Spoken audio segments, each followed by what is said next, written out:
NSR possible NSR reactions in aryl halide. So some drastic conditions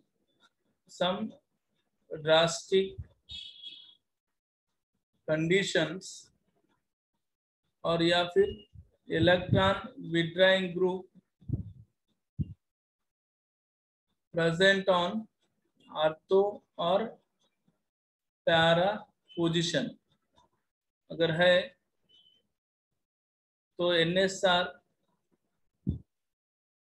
reactivity increase होती towards, मतलब aryl halide की reactivity increase होती towards NSR, ये बताया था मैंने, तो एग्जाम्पल भी दिए थे आपने, है कि नहीं? एग्जाम्पल, पहला एग्जाम्पल है ये लिए थे, यहाँ पे NO2 है कि नहीं, और दूसरा एग्जाम्पल फिर से एक बार रिपीट, NO2 और NO2, तीसरा एग्जाम्पल 3 NO2 ग्रुप थे, NO2 NO2 NO2, बस तीनों को एक ही कंडीशन था। यहाँ पे पहला ऑप्शन NaOH 433 केल्विन था और दूसरा ऑप्शन हाइड्रोलाइसिस, यहाँ पर भी NaOH बट टेम्परेचर कम हुआ था 413 केल्विन 403 केल्विन, दूसरा ऑप्शन H3O+ और यहाँ पर तीसरा इसमें क्या था, NaOH था बट जस्ट वार्म करना था आपको, वार्म H3O+, तो यहाँ पे क्या होता, Cl is replace by OH, NO2 इसी तरह सेम रहेगा, यहाँ पर भी OH NO2 और यहाँ पर भी OH NO2 और यहाँ पर भी NO2, नाम तो पता है ना आपको, अभी बताया था मैंने नाम,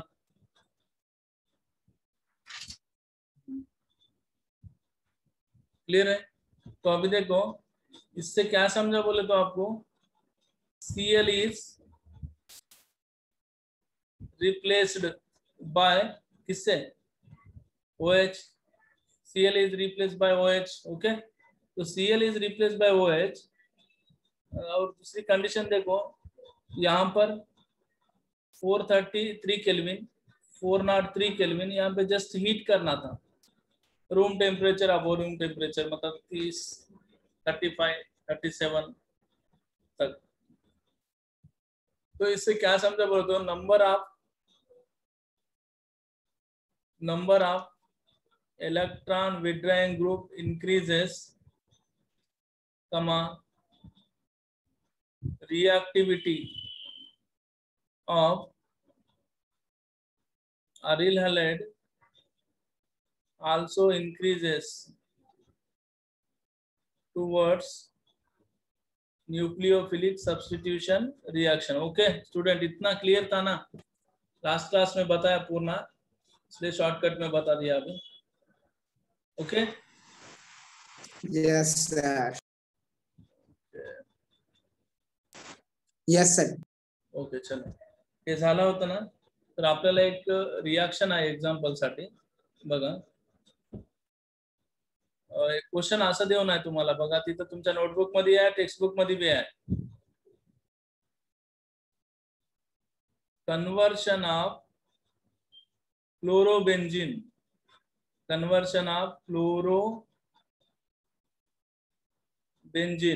into phenol by aqueous NaOH require high temperature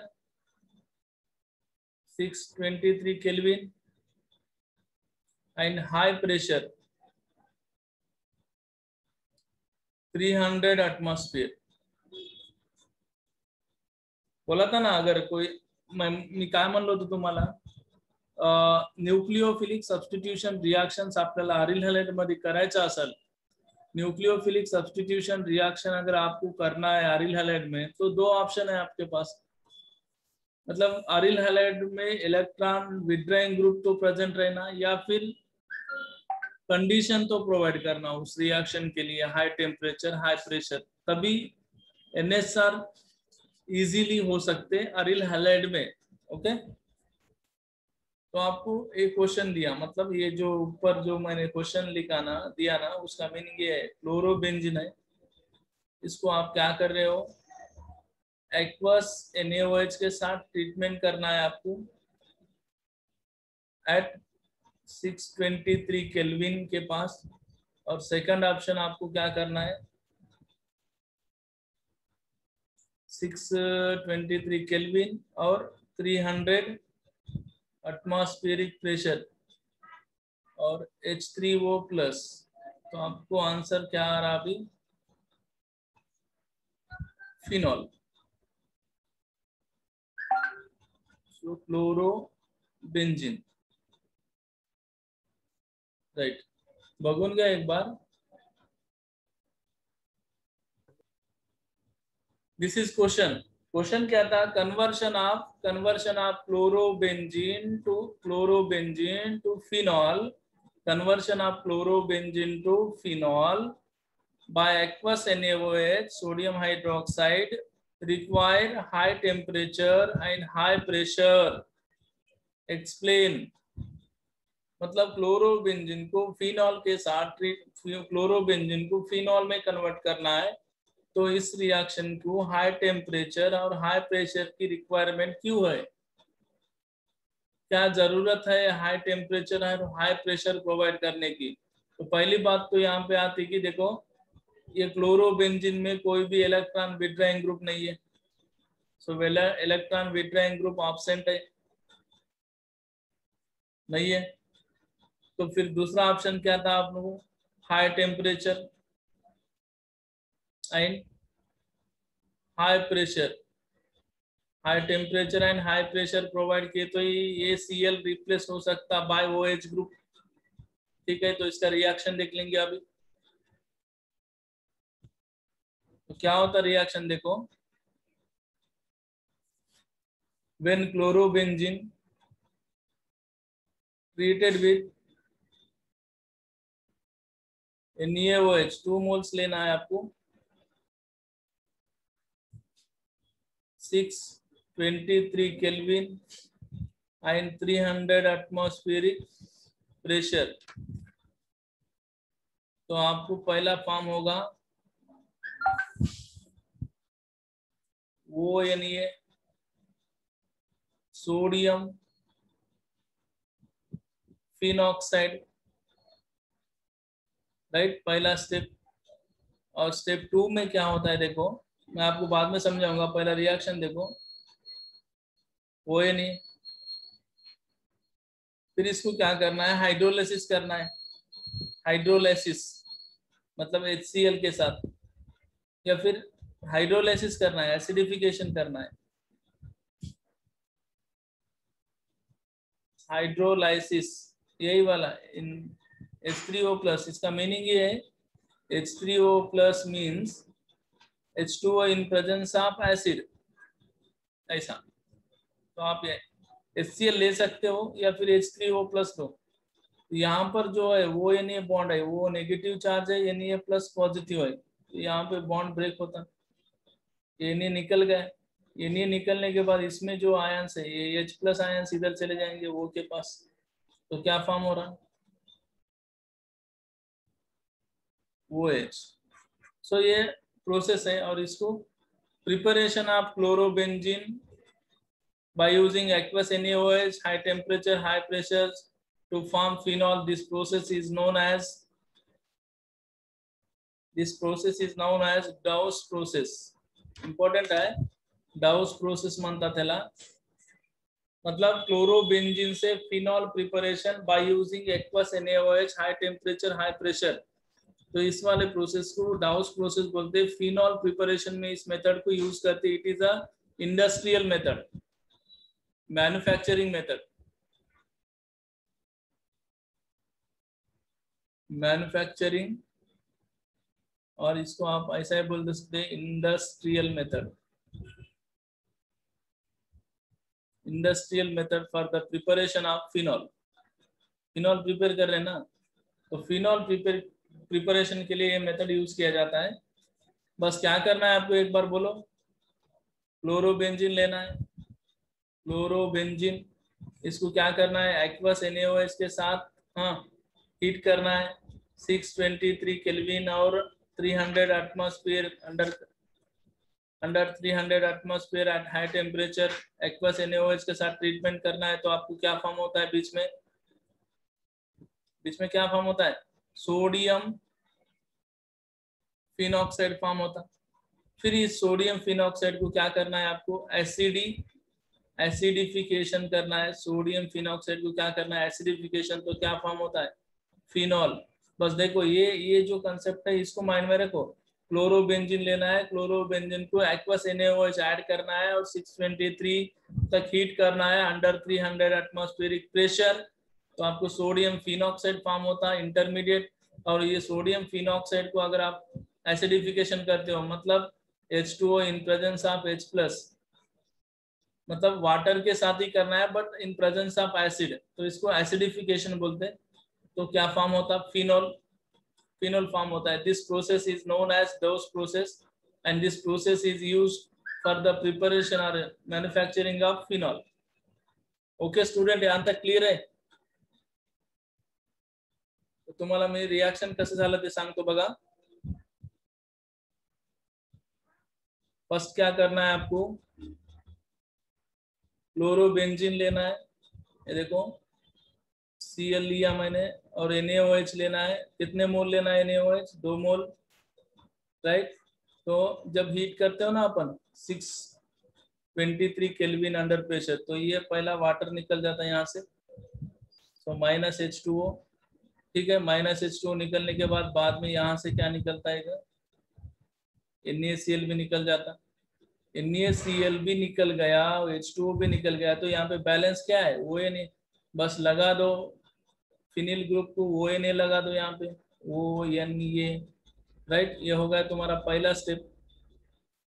sodium phenoxide, sodium phenoxide, इसका नाम है sodium phenoxide. Okay, sodium phenoxide.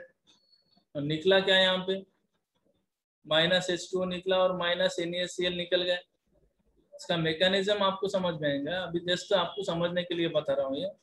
और नेक्स्ट स्टेप में क्या करना है अभी आपको, ये जो आपका ONA फॉर्म हुआ ना, ONA, तो O पे नेगेटिव Na पे पॉजिटिव रहेगा। आपको क्या करना है, इसको हाइड्रोलाइसिस करना है, हाइड्रोलाइसिस करना है H2O in presence of H+। तो सिंपल है ये निकल जाता है यहाँ पे, इधर H+ आ जाएंगे। तो क्या फॉर्म हो रहा, OH, फिनॉल फॉर्मेशन हो गया, राइट।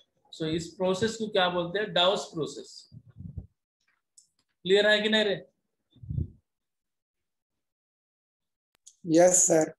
ओके, नोट्स आहे, नोट्स मध्ये बघा समोर क्लियर दिसून जाते। ओके ओके,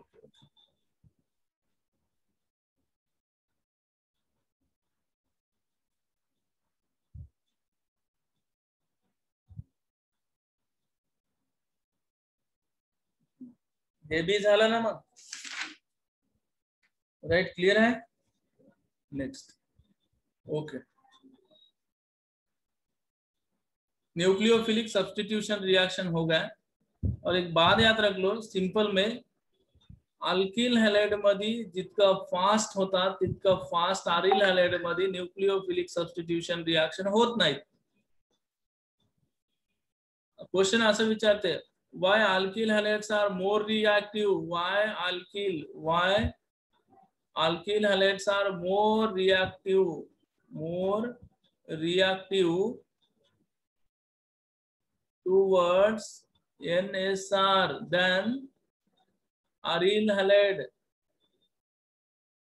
रीजन माहिती है ना आता, अल्किल हैलाइड में NSR पॉसिबल नहीं है नॉर्मल कंडीशन में, अगर आप कंडीशन प्रोवाइड करते हो तब भी NSR पॉसिबल है, समझ में आ रही बात। बट आरिल हैलाइड में नॉर्मल कंडीशन में भी NSR पॉसिबल है। अल्किल हॅलाइड में, हाँ अल्किल हॅलाइड में, आरिल हॅलाइड में नॉर्मल कंडिशन मध्ये NSR पॉसिबल नाही, कारण इथं रेझोनन्स इफेक्ट आहे। पहिला गोष्ट रेझोनन्स इफेक्ट, दुसरा पॉइंट हायब्रिडायझेशन वाला, म्हणजे halogen Yes, character. Right. So हेच रिझन होतं आणि ह्याला मी एक्झाम्पल दिलं, बस एवढंच आहे, दुसरं काय नाही याच्यामध्ये। म्हणजे आता असं समजायचं की आरिल हॅलाइड मध्ये NSR नॉर्मल कंडिशन मध्ये होत नाहीत, आपण कंडिशन प्रोव्हाइड केले और त्या आरिल हॅलाइड मध्ये आर्थो आणि पॅरा पोझिशन वर कोणतं इलेक्ट्रॉन विड्रॉइंग ग्रुप असेल तर तिथं NSR व्हायचे चान्सेस आहेत, अदरवाइज नाही, समजलं। सो नेक्स्ट हे झालं तुमचं ESR NSR। आता next electrophilic substitution reactions, heading लाव, इलेक्ट्रोफिलिक सबस्टिट्यूशन आणि हे बघ हे लास्ट टॉपिक आहे या चॅप्टरचा। इलेक्ट्रोफिलिक सबस्टिट्यूशन रिएक्शन झालं की त्याच्यानंतर युजेस आहेत, खतम, चॅप्टर क्लोज होते। इलेक्ट्रोफिलिक सबस्टिट्यूशन रिएक्शन म्हणजे काय, एक डेफिनेशन सांगा। ESR जसं NSR होता तसंच ESR, one electrophile is replaced Substituted by another electrophile. right, one electrophile is replaced by another electrophile। Okay, electrophile म्हणलं तर माहित आहे ना तुम्हाला, सगळ्याला माहित आहे ना इलेक्ट्रोफाइल म्हणजे काय। Electrophile means electron, yes new electron deficient species, electron deficient species. अरे ज्याच्यापाशी इलेक्ट्रॉनची डेन्सिटी कमी असते त्याच्यामध्ये, म्हणजे ज्याच्यापाशी इलेक्ट्रॉन्स कमी राहतात त्याला काय म्हणायचं, इलेक्ट्रोफाइल। म्हणजे इलेक्ट्रॉन डेफिशिएंट स्पेसिस और nucleus, sorry, electron deficient species ला आपण काय म्हणतो, इलेक्ट्रोफाइल, राइट। ओके, सो आता सपोज एक रिएक्शन आहे, one electrophile is replaced by another electrophile,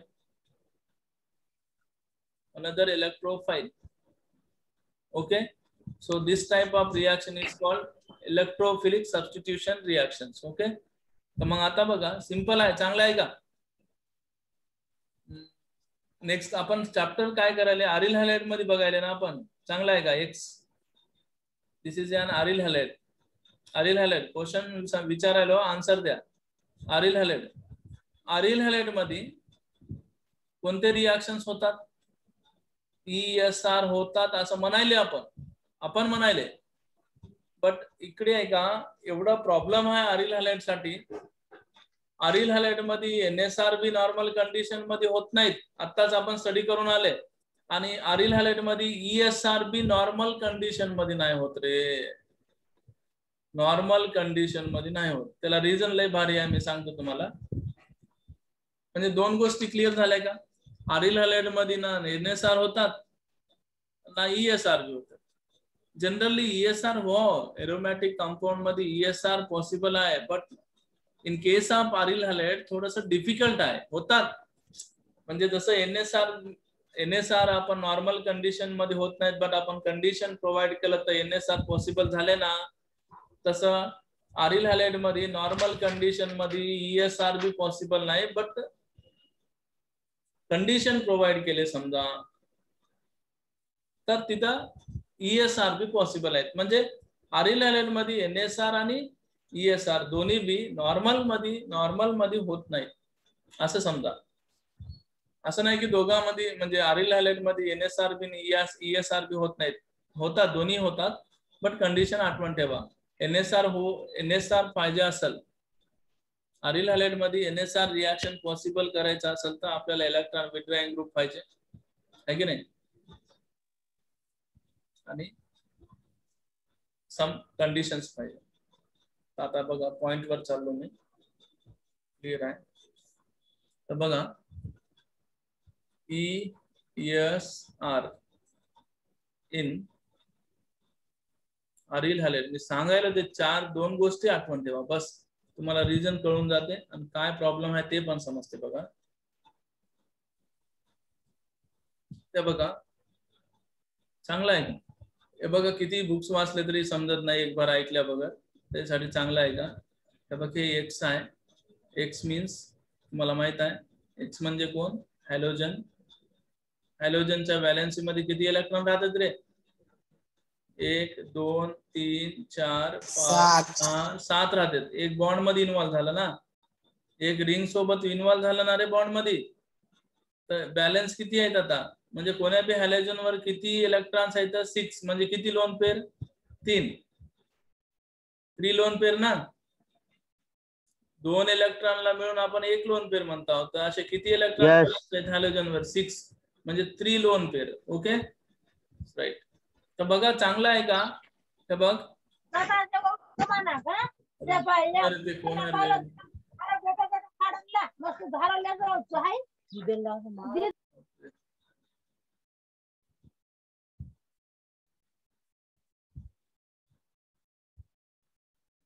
चालू, सगळंच चालू.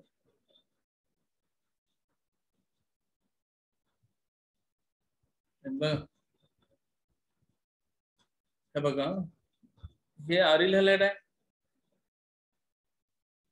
बस इकडे आहे का, तुम्हाला रिझन सांगायला मी याच्यानंतर सोपं आहे, इझी आहे, तुम्हाला येऊन जाते. जस्ट मी सांगलेलं आहे का. सो हे अरिल हॅलाइड मध्ये हे असं दोन पेअर आहेत, 3.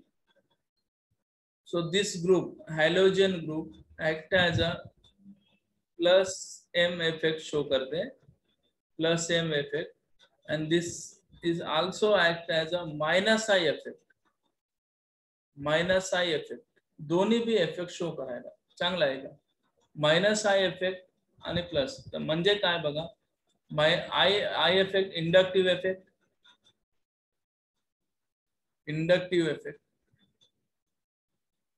मायनस आय म्हणजे इंडक्टिव्ह इफेक्ट आणि प्लस एम म्हणजे मेसोमेरिक इफेक्ट. हे इफेक्ट लय इम्पॉर्टंट आहेत रे, तुम्हाला प्रत्येक चॅप्टरला येतं. इंडक्टिव्ह इफेक्ट आणि मेसोमेरिक इफेक्ट. तर बघा तुम्हाला एक सिंपल मध्ये सांगायलो, आता कोण्या बी एका मॉलिक्यूल मध्ये इंडक्टिव्ह इफेक्ट असेल, कोण्या बी एका मॉलिक्यूल मध्ये इंडक्टिव्ह इफेक्ट असेल किंवा मेसोमेरिक इफेक्ट असेल तर नो प्रॉब्लेम. बट एका कंपाऊंड मध्ये म्हणजे एक मॉलिक्यूल मध्ये, एक कंपाऊंड मध्ये चांगला आहे का, एक कंपाऊंड मध्ये चांगला आहे का, एक कंपाऊंड मध्ये मायनस आय इफेक्ट बी असेल आणि प्लस एम इफेक्ट बी असेल. म्हणजे एक मॉलिक्यूल दोन्ही इफेक्ट शो करायला, minus I effect B show करायला आणि प्लस एम इफेक्ट बी शो करत असेल, तर सर आम्ही प्रायोरिटी कुणाला द्याव, प्लस एम इफेक्ट ला द्यायचं की मायनस आय ला द्यायचं. तर तुम्हाला एक समजायसाठी सांगतो, आपल्याला जनरली 3 इफेक्ट इम्पॉर्टंट आहेत. इंडक्टिव्ह इफेक्ट, त्याच्यानंतर mesomeric effect, hyper conjugation, inductive effect. हे 3 आहेत असे. म्हणजे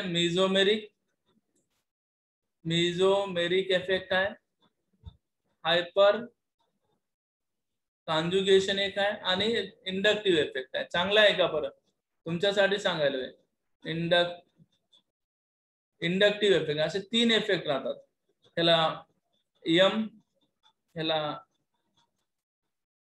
HC ना इंडिकेट करता हायपर कॉन्जुगेशन आणि ह्याला आय ने इंडिकेट करता इंडक्टिव्ह इफेक्ट. तर हे तिन्ही बी इफेक्ट आपल्याला एकाच मॉलिक्यूल मध्ये डॉमिनेट करत असतील, म्हणजे एकाच मॉलिक्यूल मध्ये तिन्ही इफेक्ट असतील. म्हणजे एक मॉलिक्यूल मेसोमेरिक इफेक्ट बी शो करत असेल, हायपर कॉन्जुगेशन बी शो करत असेल आणि इंडक्टिव्ह बी असेल तिथं, तर मग सर प्रायोरिटी कुणाला द्यावं म्हणलं तर तुम्ही कधी बी विसरू नका लाईफ मध्ये, मेसोमेरिक इफेक्टला फर्स्ट प्रायोरिटी द्यायचं, त्याच्यानंतर हायपर कॉन्जुगेशनला द्यायचं आणि लास्टला तुम्हाला इंडक्टिव्ह इफेक्टला प्रायोरिटी द्यायचा आहे. 99% केसेस मध्ये हेच ऑर्डर फॉलो करायचा ऑर्गॅनिक केमिस्ट्री मध्ये. बट इथं थोडस लफडा आहे. अरिल हॅलाइड मध्ये minus I effect is greater than mesomeric effect. हे प्रॉब्लेम आहे इथं. समजलं?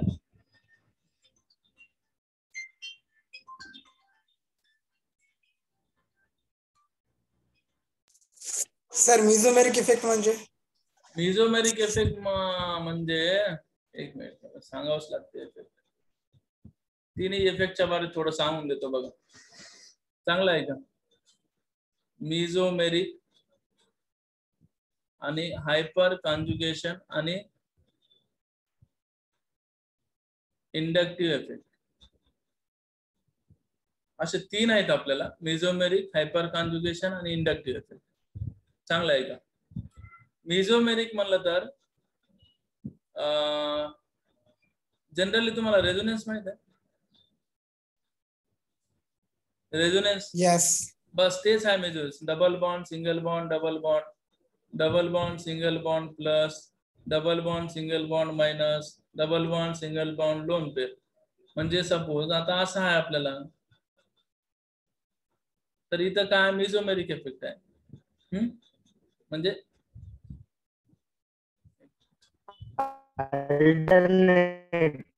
थांब राईट. हा बघा, मेसोमेरिक इफेक्ट म्हणलं तर बघ रे इकडे आहे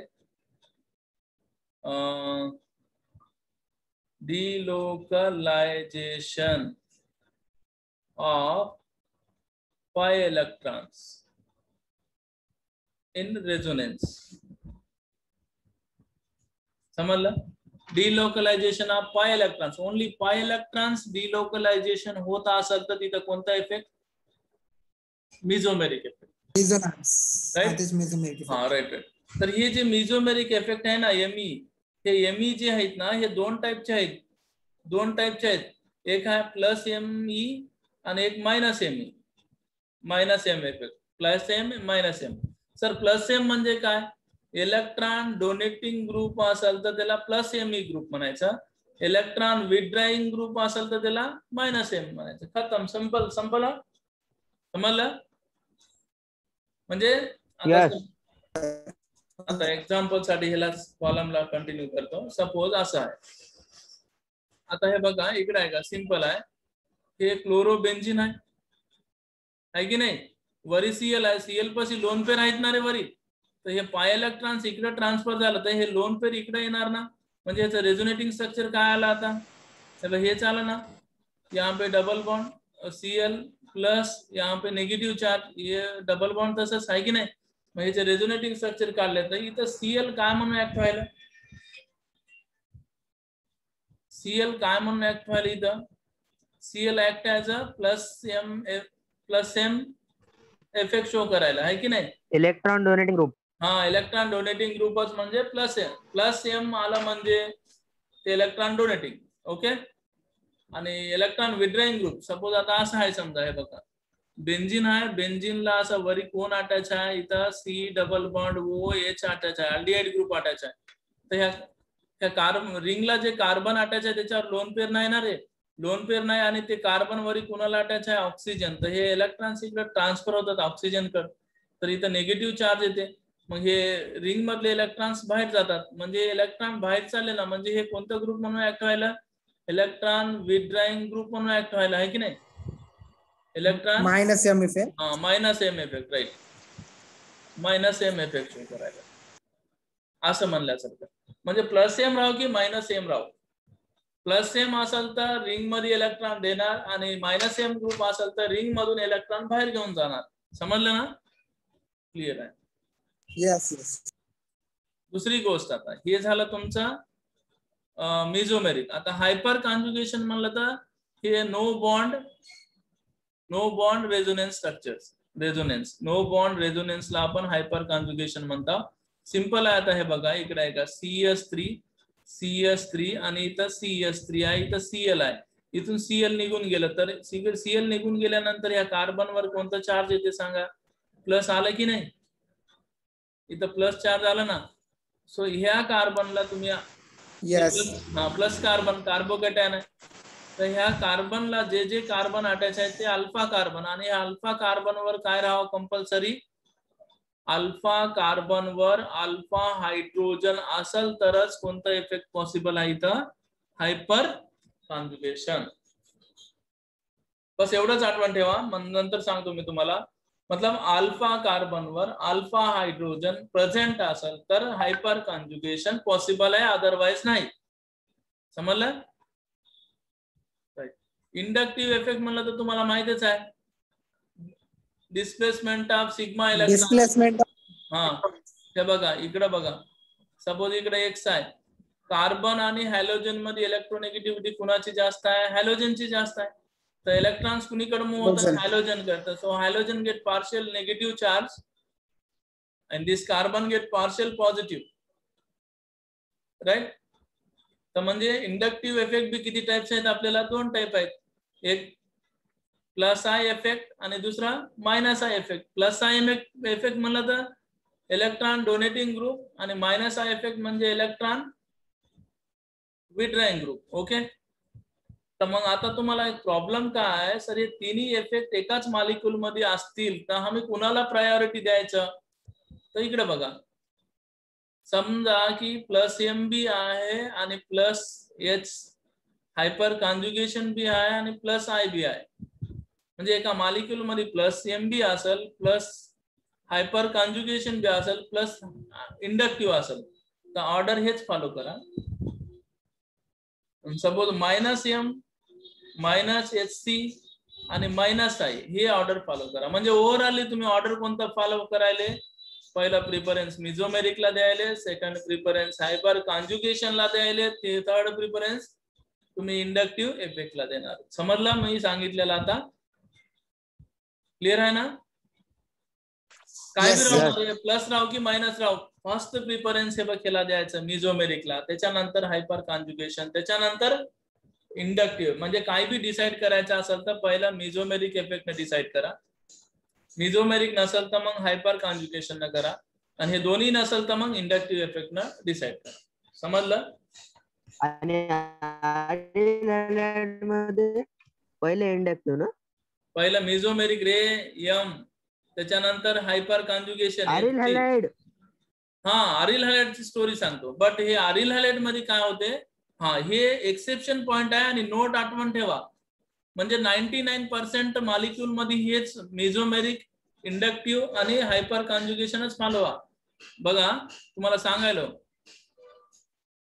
चांगलं लिहून द्यायलो, any time anywhere, any time anywhere हे ऑर्डर फॉलो करा, मेझोमेरिक, हायपर कॉन्जुगेशन आणि इंडक्टिव्ह इफेक्ट. समजलं? But exception in case of aryl halide, हा इन केस ऑफ अरिल हॅलाइडच असेल तर मायनस आय ला प्रिफरन्स द्या, म्हणजे इंडक्टिव्हला प्रिफरन्स द्या. त्याच्यानंतर ते बी मायनस आय असेल तरच, कारण हायलोजन्स आर मोर इलेक्ट्रोनेगेटिव्ह ना, halogen atoms are more electronegative in nature, आणि इलेक्ट्रोनेगेटिव्हिटी जास्त असेल तर तिथं मायनस आय इफेक्ट जास्त राहते ना रे बेटा. सो मायनस आय, त्याच्यानंतर मग प्लस एम मायनस एम जे बी असेल त्याला प्रायोरिटी द्या. समजलं? क्लिअर आहे ना? Yes yes. ओके. मग आता बघा, प्रॉब्लेम असा आहे की अरिल हॅलाइड मध्ये हे जे हॅलोजन आहे हे दोन्ही इफेक्ट शो करायला बेटा. बघा प्लस एम इफेक्ट बी शो करायला, कारण लोन पेअर आहे, लोन पेअर डोनेट करून त्याला प्लस एम इफेक्ट शो करायला. समजलं? आणि हॅलोजनची इलेक्ट्रोनेगेटिव्हिटी जास्त असल्यामुळे ते minus I effect B show करायला. समजलं ना? समजलं की नाही? Yes yes. तर मग आता बघा, प्लस एम इफेक्ट न प्लस एम इफेक्ट काय करणार, इलेक्ट्रॉन डेन्सिटीला, electron density plus M effect electron density increases at ortho and para position, right. आणि मायनस आय इफेक्ट काय करणार, त्याचं अपोजिट काम करणार, इलेक्ट्रॉन डेन्सिटीला काय करणार, डिक्रीज करणार at ortho and para position वर. अरे मग आता येणार जे इलेक्ट्रोफाइल आहे त्याला डाऊट आहे ना रे, एक हे हॅलोजन आयटमच आहे, म्हणजे बेंझिनला कोण अटॅच आहे, हॅलोजन आहे. ते हॅलोजन ऍटम दोन्ही बी शो करायला, प्लस आय म्हणजे हे हॅलोजन प्लस एम इफेक्ट बी शो करायला आणि मायनस आय बी. आणि प्लस एम इफेक्ट केलं, प्लस एम इफेक्ट जेव्हा शो करते तेव्हा इलेक्ट्रॉन डेन्सिटी वाढायली आर्थो आणि पॅरा पोझिशनवर, आणि जेव्हा मायनस आय शो करते तेव्हा इलेक्ट्रॉन डेन्सिटी डिक्रीज व्हायली आर्थो आणि पॅरावर. तर मी कसं करू, जाऊ की नको म्हणजे प्लस एम इफेक्ट न बघितलं तर जायसारखं आहे आणि मायनस आय इफेक्ट न बघितलं तर नाही जायसारखं आहे. म्हणजे इलेक्ट्रोफाईलला अटॅक व्हायला, थोडस कन्फ्युज व्हायला. प्लस एम इफेक्ट ये म्हणायला इलेक्ट्रोफाईलला आणि मायनस आय इफेक्ट काय मला जाय तू ये नको म्हणायला. दोन्हीकडून बी प्रॉब्लेम आला ना त्याला, है की नाही? यस.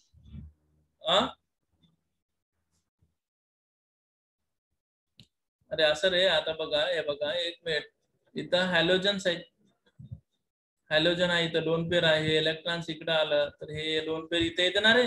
रेझोनन्स स्ट्रक्चर किती भार काढू रे मी, 10 वेळेस झालं ना तुम्हाला काढून. हे इथं डबल बॉन्ड आहे, इथं एक्स प्लस आलं, इथं निगेटिव्ह चार्ज आलं, मग हे काय होते, डिलोकलायझेशन होते, हे इकडे येणार, हे पॅरावर जाणार, है की नाही? मग हे बघा एक्स प्लस, इथं डबल बॉन्ड, इथं मायनस आला, राईट. मग नेक्स्ट हे जर दुसरं रेझोनेटिंग स्ट्रक्चर, हे मायनस चार्ज इकडे आला तर हे इकडे येणार. म्हणजे चांगलं बघा, आता तुम्हाला लास्ट फायनल आहे एक्स प्लस, इथं मायनस आलं, इथं डबल बॉन्ड, इथं डबल बॉन्ड, मग वापस दिलं तर ऍज इट इज पहिलं स्ट्रक्चर येऊन जाते अजून वापस, है की नाही? तर बघा एक्स हॅलोजन ऍटम कोणता इफेक्ट शो करायला, इलेक्ट्रॉन डोनेट करायला ना रे, इलेक्ट्रॉन डोनेट करायला म्हणजे कोणता इफेक्ट शो करायला, minus plus M effect show करायला. मग प्लस एम इफेक्ट मुळे electron density means negative charge, तुम्हाला समजायसाठी कोण्या पोझिशनवर वाढलं रे सांगा बघा, कुठं कुठं वाढला दिसणं आलं का रे? हे बघ इथं निगेटिव्ह चार्ज आहे, आर्थो आणि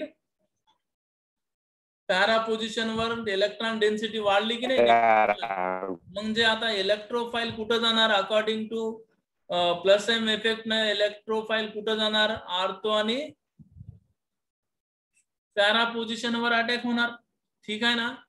बट आता मायनस आय इफेक्ट न बघलं तर ते काय करणार, मग मायनस आय इफेक्ट न काय करणार, मायनस आय इफेक्ट म्हणजे माहित आहे ना, मायनस आय इफेक्ट काय करणार, हे इलेक्ट्रॉन्स एक्स आहे तर हे विथड्रॉ करणार ना रे, रिंग मधून इलेक्ट्रॉन बाहेर जाणार ना, इलेक्ट्रोनेगेटिव्हिटी जास्त आहे ना एक्स ची, ते इलेक्ट्रॉन बाहेर चालले तर इथं पॉझिटिव्ह चार्ज येणार ना, मग है की नाही?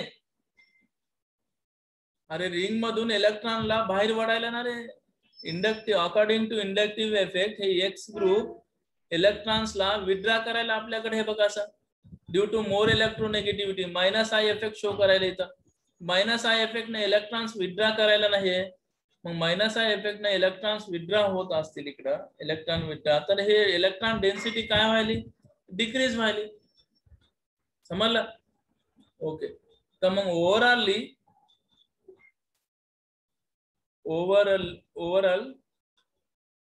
ओव्हरऑल काय होते म्हणत,